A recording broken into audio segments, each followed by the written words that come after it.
Good morning students. तो आज हम लेते हैं करेक्टरिस्टिक्स ऑफ साउंड।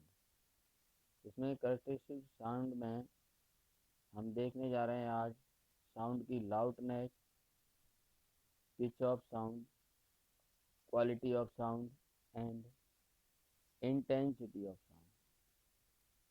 तो इनका आज हम अध्ययन करेंगे। तो लेते हैं लाउडनेस। लाउडनेस ऑफ साउंड क्या होती है? It is the characteristic of sound and it is the degree of sensation of sound। Degree of sensation sound होती है ये, और ये डिपेंड करती है, इट्स डिपेंड अपॉन एम्पलीट्यूड। देखो आपको बताया था हमने, एम्पलीट्यूड क्या होता है साउंड के अंदर। एम्पलीट्यूड क्या था? ये तुम्हारी कोई साउंड वेव है, मीन पोजीशन के वन डायरेक्शन में। जैसे ये मीन पोजीशन ये है, तो वन डायरेक्शन ये एम्पलीट्यूड है इसका, ये एम्पलीट्यूड है। तो ये एम्पलीट्यूड जितना ज़्यादा होगा उतनी उसकी लाउडनेस ज़्यादा होगी। जैसे हमने ये बनाया, अब एक ऐसे बना दें, ये यहाँ पर इसका एम्पलीट्यूड देखो ये कम आ रहा है, तो इसकी लाउडनेस क्या होगी? वीक। और ये इसकी क्या होगी? अधिक होगी। तो इसके में क्या है, इस साउंड वेव में क्या है, इसका एम्पलीट्यूड क्या है? कम है। तो जिसका एम्पलीट्यूड कम होगा उसकी लाउडनेस कम होती है, और जिसका एम्पलीट्यूड ज़्यादा होता है उसकी लाउडनेस अधिक होती है। तो जैसे हम अभी कहते हैं कि धीमे बोल रहा है, अभी लाउड स्पीकर क्या करता है, तेज बोलता है। तो तेज बोलने का मतलब क्या है, इसकी जो ये साउंड की जो एम्पलीट्यूड है ये अधिक आती है और सामान्य बोलचाल की कम आती है। तो लाउडनेस क्या है? एक करेक्टरिस्टिक है साउंड की, और ये क्या करती है? It is the degree of sensation of sound. किस पर डिपेंड कर रही है? एम्पलीट्यूड पर। नेक्स्ट लेते हैं मोर। ये कह रहा है मोर इज द एम्पलीट्यूड, ये मैंने अभी बता दिया। मोर लाउडर द साउंड, जिसका एम्पलीट्यूड ज़्यादा होगा उसकी साउंड उतनी ही क्या होगी? ज़्यादा होगी। जैसे मैं कह रहा हूँ, यहाँ पर एक एम्पलीट्यूड ऐसे चल रहा है और एक वेव ऐसे चल रही है, तो इसका एम्पलीट्यूड तो कम है और इसका है, एक नंबर वाली का ज़्यादा है और दो नंबर वाले का इसका क्या है? एम्पलीट्यूड कम है। तो जिसका एम्पलीट्यूड ज़्यादा होगा उसकी ज़्यादा होगी, ये बताया। अब ये लिख रहे हैं इसमें it is measured in unit decibel. किस में नापी जाती है? लाउडनेस की यूनिट क्या है? डेसिबल में नापी जाती है। किसमें? डेसिबल। क्या है यूनिट? डेसिबल है। अब दूसरा नंबर का है पिच।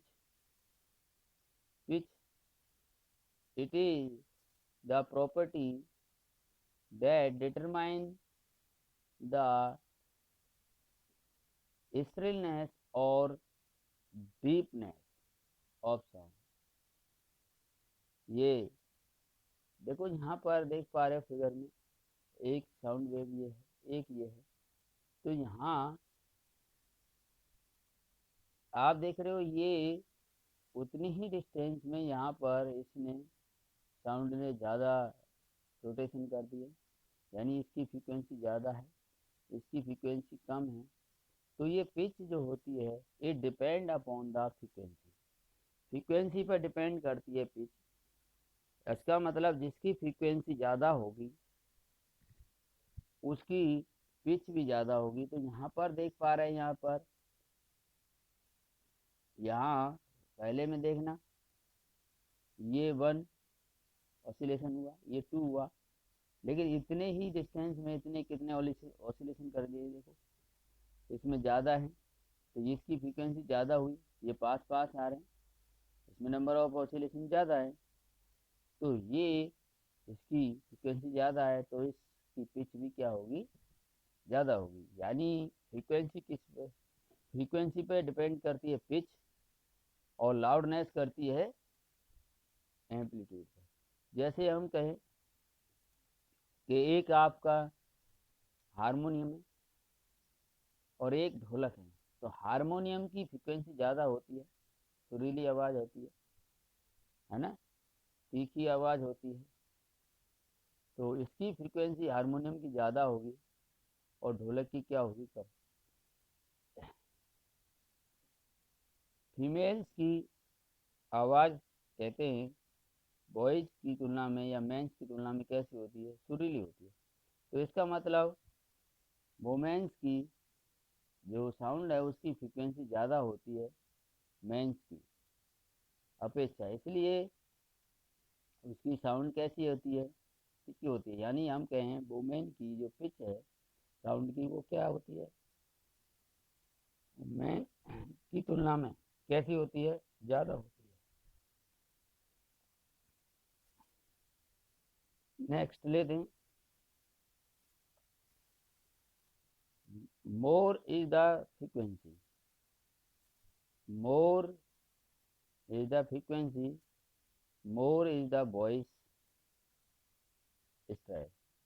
तो यहाँ पर जिसकी फ्रीक्वेंसी ज़्यादा होगी उतनी ही वह ध्वनि कैसी होगी, सुरीली होगी, टहनी होगी।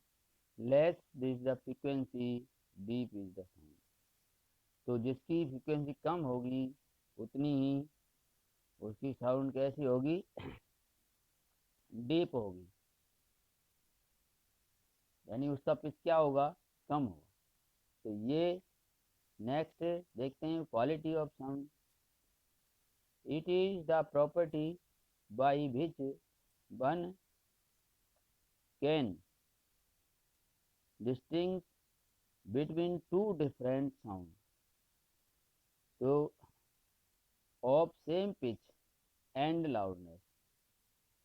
आप देख पा रहे हैं कि दो व्यक्ति की जो लाउडनेस है वो इक्वल है, पिच भी इक्वल है, फिर भी हम उन व्यक्तियों की आवाज़ को अलग अलग पहचान सकते हैं। जैसे मान लो कोई डार्क रूम में, अंधेरा कमरा है, उसमें दो व्यक्ति बात कर रहे हैं आपस में, आवाज़ आ रही है, तो आप उन अलग अलग व्यक्तियों की आवाज़ को अलग अलग पहचानते हो कि ये रामू की है, ये श्यामू की आवाज़ है। तो ऐसा क्या होता है, ये उसकी क्वालिटी पे डिपेंड करता है। इट इज़ द प्रॉपर्टी, है ना। तो ये क्वालिटी बताती है कि सेम पिच और सेम लाउडनेस होते हुए भी हम उन आवाज़ों में क्या कर पाते हैं, अंतर कर पाते हैं। तो नेक्स्ट है intensity of sound. It is the number of waves passing 1 meter square area in 1 second. इंटेंसिटी एक तरह की क्या है, डेंसिटी है, घनत्व है। तो ये कह रहा है it is the number of sound wave passing 1 meter square area. 1 meter square area से, चलो मान लो ये एरिया 1 मीटर स्क्वायर है, यहाँ से कितनी नंबर ऑफ वेव्स पर सेकेंड क्या हो रही हैं, पास हो रही हैं, तो ये इंटेंसिटी कहलाएगी। इंटेंसिटी डिपेंड करती है, it depend upon the square of amplitude. तो यानी हम कहें कि आई, इंटेंसिटी को आई से दिखाएं तो ये किसके प्रोपोर्शनल होती है, एम्पलीट्यूड के स्क्वायर के प्रोपोर्शनल होगी। यानी एम्पलीट्यूड पर डिपेंड करेगी और स्क्वायर का होगा उसका। जैसे किसी वेव का हम एम्पलीट्यूड डबल कर दें तो इंटेंसिटी 4 टाइम हो जाएगी, एम्पलीट्यूड का स्क्वायर में बढ़ेगी। और किसी का हमने एम्पलीट्यूड हाफ कर दिया, हाफ तो हाफ का स्क्वायर करो भाई, कितना होगा 1/4, तो इसका 1/4 टाइम हो जाएगी ये। इसका मतलब है जो इंटेंसिटी है वो एम्पलीट्यूड पर डिपेंड करती है और उसके स्क्वायर के क्या होती है, डायरेक्टली प्रोपोर्शनल होती है। अभी बता रहे थे ना क्या होता है एम्पलीट्यूड, ये जरा सा एम्पलीट्यूड बढ़ने पर ये एम्पलीट्यूड है मैक्सिमम डिस्प्लेस और मीन पोजीशन, तो इंटेंसिटी बहुत ज़्यादा बढ़ेगी यानी स्क्वायर में बढ़ेगी, जरा सा घटने पर बहुत तेज़ी से घटेगी। तो ये भी एक क्वालिटी है साउंड की। नेक्स्ट लेते हैं, sound can travel through all three states. Sound तीनों माध्यमों में से गुजर सकती है। और matter that is solid liquid and gases, ये सॉलिड है यहाँ से भी ट्रेवल कर सकती है, ये लिक्विड है यहाँ से भी ट्रेवल कर सकती है, और ये क्या है गैसेस, गैसेस में भी ट्रेवल कर सकती है। तीनों मीडियम में भी साउंड क्या करती है, ट्रेवल करती है। Speed of sound depend upon the density of the medium, ये हमने बताया था कि जहाँ पर डेंसिटी ज़्यादा होती है वहाँ साउंड की स्पीड ज़्यादा होगी। जैसे सॉलिड में यहाँ पर इसके सॉलिड के पार्टिकल क्या होते हैं, बहुत पास पास होते हैं, और लिक्विड के थोड़े दूर दूर होते हैं, तो यहाँ पर डेंसिटी कम होती है। गैसेस के बहुत दूर दूर होते हैं, तो यहाँ डेंसिटी क्या होती है, सबसे कम होती है गैस में। तो सॉलिड में साउंड की स्पीड क्या होती है, मोर होगी, लिक्विड में और लेस होगी, और गैसेस में सबसे कम हो जाएगी और लेस हो जाती है। तो ये क्या कर रही है, स्पीड ऑफ साउंड डिपेंड कर रही है the density of medium, medium की डेंसिटी पर डिपेंड करती है। Speed of sound is maximum in solid and least in gases, अभी बता रहे थे सबसे ज़्यादा कहाँ है, सॉलिड में, और सबसे कम कहाँ पर है, गैसेस में। As particle are closer in solid, अभी बता सॉलिड में पार्टिकल क्या होते हैं, बहुत पास पास होते हैं। सो ट्रांसफर्स ऑफ साउंड एनर्जी आकर फास्ट है, इसलिए यहाँ पर फास्ट होता है, यहाँ पर क्या होते हैं, बहुत दूर दूर होते हैं, तो ट्रांसफर ऑफ एनर्जी क्या होता है, बहुत कम होता है। तो speed of sound in air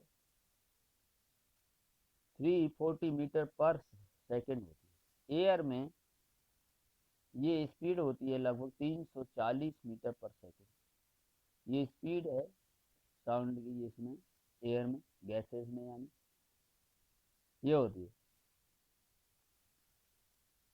तो हम देखते हैं क्वेश्चन एक, यहाँ पर भाई speed of sound is more on,